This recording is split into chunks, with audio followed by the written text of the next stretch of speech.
Welcome back to our channel. আশা করি তোমরা প্রত্যেকে ভালো আছো, আমরাও ঠিক আছি। এখন এখানে আমি বসিয়েছি আলুটাকে ভাজতে, আর এখানে চাউমিনটাকে ঠান্ডা জলে ভিজিয়ে রেখে দিয়েছিলাম, এটা সেদ্ধ হয়ে গেছে। আলু আর পেঁয়াজ আর ডিম ঝুড়ি দিয়ে হবে হচ্ছে চাউমিন, সাদা চাউমিন, যেটা আমরা ছোটবেলায় টিফিনে নিতাম। আজকে আর ডিম সেদ্ধ, পাউরুটি, কলা এরকম কিছু দিলাম না। আর কলা বা কোনো ফল আমার ঘরে নেই, ও শশা ছিল, স্যালাড কেটে দিয়েছি শশা, পেঁয়াজ আর টমেটো দিয়ে।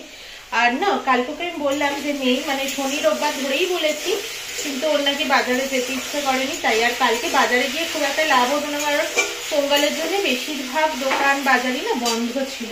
তো ও উঠে গেছে, এক রাউন্ড চা খাওয়াও হয়ে গেছে, এখন যাবে বাথরুম, বেরিয়ে এসে আরেক কাপ চা খেয়ে আর ঠাকুর খেয়ে বেরোবে। তো আজকে একটু তাড়াতাড়ি বেরোবে, এখন বাজে 7:05, অন্যদিনও 7টায় ঘুম থেকেই ওঠে, এখন বাজে 7:05, ও বেরোবে 7:30টায়, তাই একটু তাড়াহুড়ো করছে। আজকে ওকে কি কি দিয়েছি সেটা আমি তোমাদেরকে পরে বলছি, একটু করে নিই তাড়াতাড়ি। এখানে ও সমস্ত টিফিন রেডি হয়ে গেছে। এটা হচ্ছে কালকের পালং শাকটাই গরম করেছে। দেখো যতটা সবজি হয়েছিল ওটা তো আর আমাদের পক্ষে একা একদিনে খাওয়া সম্ভব না, তাই জন্য দুদিন হয়ে যায় আমাদের, তাই অসুবিধা হয় না। এটা আজকে করেছি ওই ভোলা ভেটকির ঝাল বানিয়ে দিয়েছি, আর তো সাদা চাউমিন আর স্যালাড আর ভাত, ব্যাস এই হচ্ছে। যেহেতু কোনো ফল নেই আর কিছু দেওয়া যাবে না আজকে। দেখতেই পাচ্ছ 7:30 প্রায় বাজতে যায়, এখন রাইট টাইম হচ্ছে 7:29। এটা একটু স্লো, আমি বারবারই বলি। তো বাবু রেডি হয়ে গেছেন এখানে। গুড মর্নিং তো বলো। Good morning, good morning.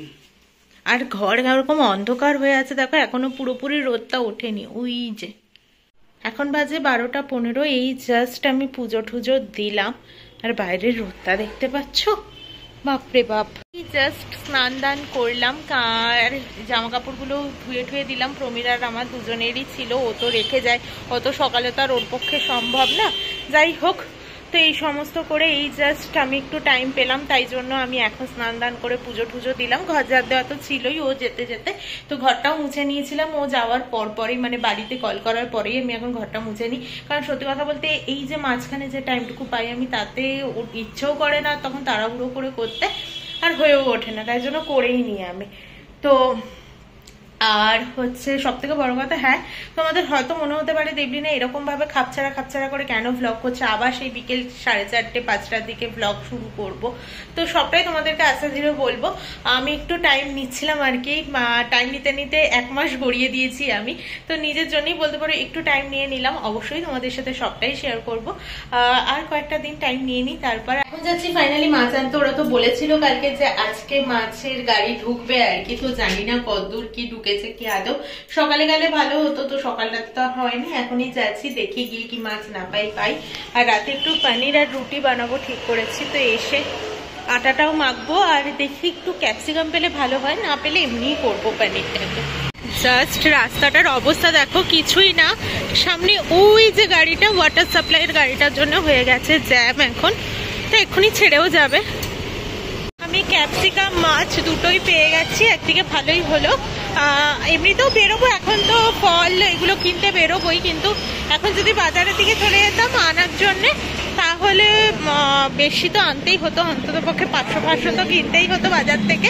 আর তার থেকে বড় কথা, তাহলে বাজার থেকে এসে মাখাতে হতো। তো আমি চাইছিলাম যাতে মাখানো ঠাকানো থাকে আর কি। ক্যাপসিকামটা না পেলে হয়তো মাখিয়ে রেখে দিতাম, বাজার থেকে এসে ক্যাপসিকামটা কেটে কুটে ওটার মধ্যে মাখিয়ে দিতাম, এই আর কি। তো চলো যাই। ওই দেখো আমি এখানে পনিরটাকেও কেটে নিয়েছি, পনিরটাকে এরকম সাইজের কেটেছি, পেঁয়াজটাকেও কিউব করে কেটে নিয়েছি এই যে, আর ক্যাপসিকাম গুলোকেও কেটে নিয়েছি এই যে বড় বড় সাইজ করে, বেশ সুন্দর করে কেটে নিয়েছি। দেবো এবার ছাতু, আমি গরম খোলায় জাস্ট টেলে নিয়েছি, আর কিছুই করিনি। এটা অনেক আগে একদিন বানিয়েছিলাম, তারপর না আর বানানো হয়নি সেভাবে।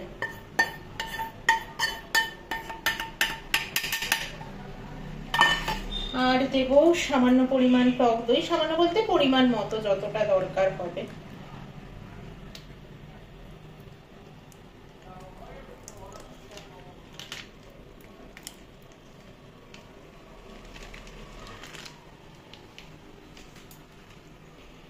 দেবো পরিমাণ মতো নুন,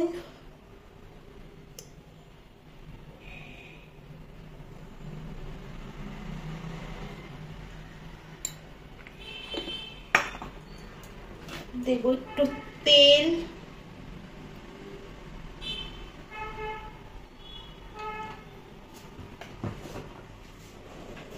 দেব লঙ্কার গুঁড়ো,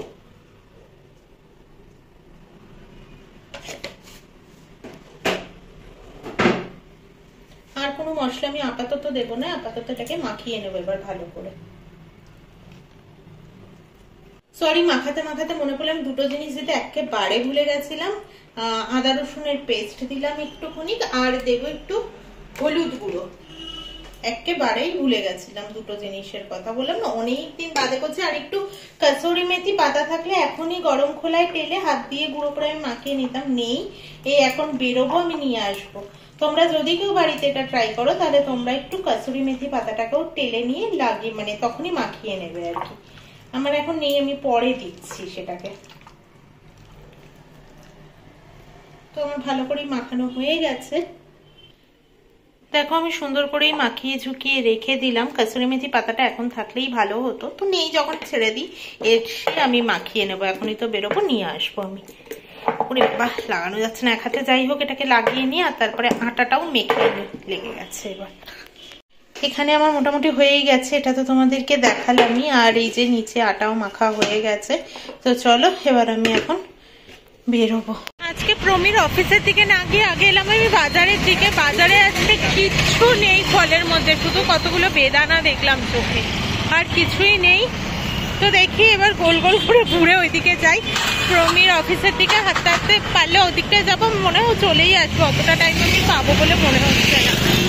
তো দেখি, পেলে ভালো কথা, না পেলে কি বা করবো। এখানে ওর জন্য চাটা বসিয়ে দিলাম। আর এখানে দেখো কসুরি মেথি পাতাটাকে শুকনো খোলায় টেলে নিয়ে হাত দিয়ে ভালো করে গুঁড়ো করে নিয়ে দিয়ে দিয়েছি। এবার ভালো করে মাখিয়ে নেব। তো আমি পনিরটা বানাতে চলে এসেছি রান্নাঘরে। প্রথমে দেব একটু তেল।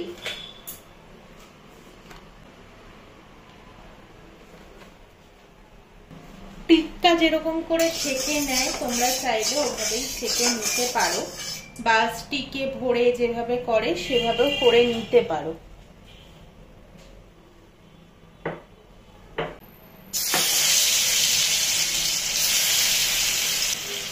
এইভাবেই একটা একটা করে ছেড়ে নেব। এবার ভালো করে একটু সেঁকে নেবো। তোমরা চাইলে তেলটা আর একটু কম দিতে পারো, তো আমারও একটু কম হলে ভালো হতো। যাই হোক, হয়ে গেছে যখন, একটু ভালো করে পোড়া পোড়া করে বেশ একটু সেঁকে নেব। আঁচ কিন্তু কখনোই সিম বা মিডিয়ামে রাখার দরকার নেই, ফুল আছে দিয়েই কিন্তু আমি এটা করছি। ফুল ফ্লেমে দেওয়া আছে একদম, সেভাবেই করছি আর কি। দেখতেই পাচ্ছ প্রায় অনেকটাই হয়ে এসেছে। পনিরটা আমার হয়েই গেছে, পনিরটাকে তুলে নেবো। এবার বাকিগুলোকে আবার দেবো। কড়াইটা অলরেডি দেখতে পাচ্ছ পোড়া পোড়া হয়ে এসেছে। যাই হোক, এবার যা যা আছে মোটামুটি একটু ছাড়া যাক। পনিরও রয়েছে, একবারে সবটা তখন খুঁজে পাইনি। এবার এটাকেও একইভাবে নাড়াচাড়া করে নেব। সবটা মশলা কিন্তু দেইনি, বাটিতে রয়েছে মশলা। পনির থেকে বেঁচে যাওয়া যে মশলাটা ছিল তার মধ্যে দেখো অনেকটা পরিমাণ দই বেঁচেছে। তোমরা বুঝতে পারছো কিনা জানি না, নিচে বাটিটা অনেকটা তো দেখেইছিলে তোমরা, আমি অনেকটা দই দিয়েছি, তাই জন্য আমি আলাদা করে দই অ্যাড করছি না। যদি কারোর মনে হয় যে দইটা কম আছে বাটিতে, তাহলে একটু দই দিয়ে নিতে পারো। আর আমি পেঁয়াজ আদা রসুন বাটাটা দিয়ে দিয়েছি এই যে এখানে, আর দিয়ে দিচ্ছি কুচি করে কেটে রাখা টমেটো। তোমরা চাইলে এটা গ্রেট করেও নিতে পারো বা পেস্ট করেও নিতে পারো। আর এটাকেও দেখো মোটামুটি হয়ে গেছে, বেশ পোড়া পোড়া করে সেঁকে নেওয়া। এবার আমি এটাকে নামিয়ে দেবো। আমার কড়াইয়ের চারদিকটার অবস্থা দেখো, ওই যে জাস্ট ওই পোড়া পোড়া করে ভেজে নিতে গেছিলাম আর কি, সেঁকে নিতে গেছিলাম, তাই জন্য।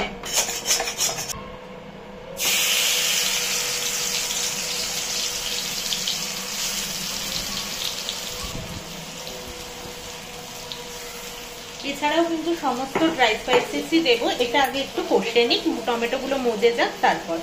দেখো মোটামুটি কষাতে কষাতে তেল ছেড়ে গেছে। এবার আমি সমস্ত ড্রাই স্পাইসেস গুলো দিয়ে দেবো। অল্প একটু জিরে গুঁড়ো, বেশি একটা দেবো না, যেটাতে টক দই টমেটো তারপরে তোমার পেঁয়াজ আদা রসুন যে পেস্টটা দেওয়া হয়েছে এইগুলোর গন্ধ ঢেকে যায়। হলুদ তো দেওয়াই রয়েছে, সামান্য অল্প পরিমাণ দিয়ে দিলাম আর একটু। আর দেবো হচ্ছে ধনে গুঁড়ো।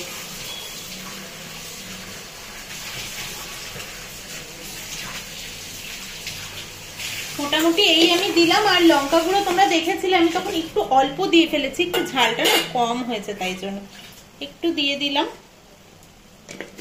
এবারও ভালো করে কষাবো আর দেবো চিনি, যেহেতু অনেকটা পরিমাণ টমেটো পড়েছে, টক দই পড়েছে, তো সেটাকে তো ব্যালেন্স করতেই হবে, তাই জন্যে।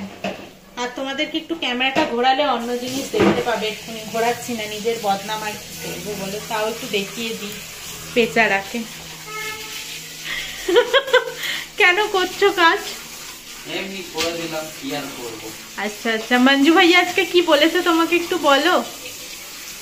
बोलते तुम्हारा बेबी बहुत स्वीट दिखती है, मेरे को भैया भैया बुलाती है, मुझे बहुत अच्छा लगता है, मेरा छोटी बहन की तरह। আমি বললাম হ্যাঁ বাস ওইখানেই গল্পটা শেষ হয়ে গেছে, সুইট দেখতে ব্যাস, বাকিটা ইতিহাস। যাই হোক, করে এসব ভুলভাল কথায় তোমরা কেউ কান দেবে না, আমি কিন্তু ভালো ভদ্র বাচ্চা, আমি একদমই। ক্যামেরার এপাশে এসো কোনোদিন দেখাবো তোমাদেরকেও। তোমরা এসব কথা একদম কান দেবে না, কিন্তু তোমরা যে দেবীনাকে চেনো সেই দেবীনাকেই চিনবে, কিন্তু আমি ঝগড়া টগড়া করি না একদমই। তো যাই হোক, এইসব কষানো তো হচ্ছে, এর মধ্যে চিনিটাও দিয়ে দিই, আবার এর গল্পে আমি ভুলে যাবো চিনি দিতে। যাই হোক, নিজের প্রশংসা শুনেছিলাম তো, তাই একটু তোমাদের সাথেও শেয়ার করালাম। নুন বলছি, চিনিটা একটু বেশি পরিমাণেই হয়তো তোমরা দেখলে, কারণ টমেটো আর টক দই তো অনেকটা গেছে, তাই জন্য। এই ফ্রাইং প্যানটা গরম হয়ে গেছে, আমি দিয়ে দিলাম একটু বাটার, এটা মেল্ট হোক আগে। বাটারটা মেল্ট হওয়ার পর দিয়ে দিয়েছি একটু কাশ্মীরি রেড চিলি পাউডার। কালারের খুব একটা দরকার ছিল না, কারণ অলরেডি কালার দেখো কষাতে কষাতে দুর্দান্ত একটা কালার এসেছে। তোমরা যদি এটা বাড়িতে ট্রাই না করো সত্যিই মিস করবে। তো এটার মধ্যে এবার দেবো একটু কাসুরি মেথি পাতা। তো এটা মোটামুটি হয়ে এসছে, এবার আমি তড়কাটাও লাগিয়ে দিচ্ছি। খুব বেশি বাটার দেইনি, কারণ অলরেডি দেখতে পাচ্ছ, তোমরা দেখেইছিলে আমি কতটা তেল দিয়েছি না দিয়েছি। দই প্রচুরটা ছিল, মানে অনেকটা পরিমাণ দই ছিল, যেহেতু প্রচুরটা দই ছিল বলছি, তাই জন্য এরকম ভাবে তেলটা বেরোলো আর কি।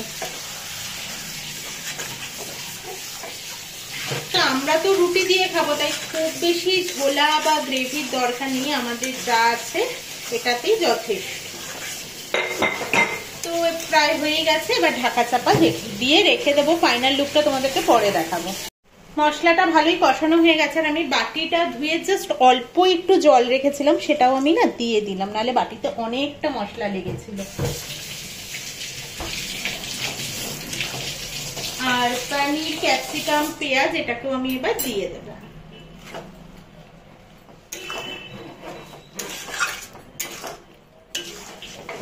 এবার ভালো করে মিশিয়ে নেব। আরেক দিকে একটা তড়কা লাগাবো এটার মধ্যে, তো সেটাও তোমাদেরকে দেখাবো। দাঁড়াও, এটা হতে থাকুক, ওদিকে আমি রেডি করে নিই। যদিও জাস্ট এই মাত্রই ঢাকা দিয়েছি, তাও ভাবলাম একবার এক্ষুনি দেখিয়ে দিই, আর পরে নয়তো আরেকবার দেখাবো তোমাদেরকে। কি দারুণ দেখতে হয়েছে দেখো, অসাধারণ দেখতে হয়েছে একটা। এখন এসছি ঢাকনা উঠিয়ে দেখতে, এখন বাজে 9:20। তো কালকের জন্য কিছু গোছগাছ করবো আর রুটিটা বানাবো, তাই জন্য এলাম। দেখো দুর্দান্ত দেখতে হয়েছে, কিন্তু দিয়ে দিয়েছি, খেতে হয়ে গেছে। চলো এবার ওটা ওকে দিয়ে দিই, আর আমারটা আমি নিয়ে নিই। দুটোই বেড়ে নিয়েছি।